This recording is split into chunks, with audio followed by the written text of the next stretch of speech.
কেমন আছেন সবাই? আমি এখন আইছি ভিক্টোরিয়া মেমোরিয়াল হল অধন, এটার সামনে থেকে কত সুন্দর দেখা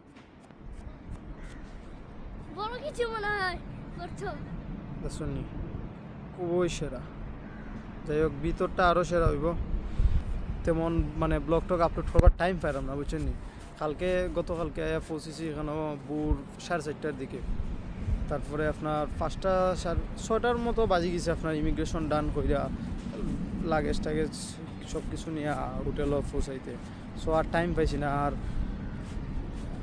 আপনার প্রচুর মানে এনার্জি লস হইতে গেলে, কারণ ইনস্ট্যান্ট টাইমে তো ঘুম হয়েছে না, বুঝছেন নি। আর এটা লাগি ভিডিও এডিট করতাম না, কোনো কিছুই না। সো আশা করি আস্তে আস্তে সারমু, হয়তো বা একটু লেট হইব, তবে আস্তে আস্তে সারমু। হবে হবে হবে হবে ও তো অনেক সুন্দর। অনেকে আইসুন এই জায়গা ভিজিট করার, প্রচুর মানুষ। তারা আদার সাইডে আছেন, আমরা এই সাইডে আইছি। ওকে, নেক্সট ভিডিওতে দেখা হইব গাইস।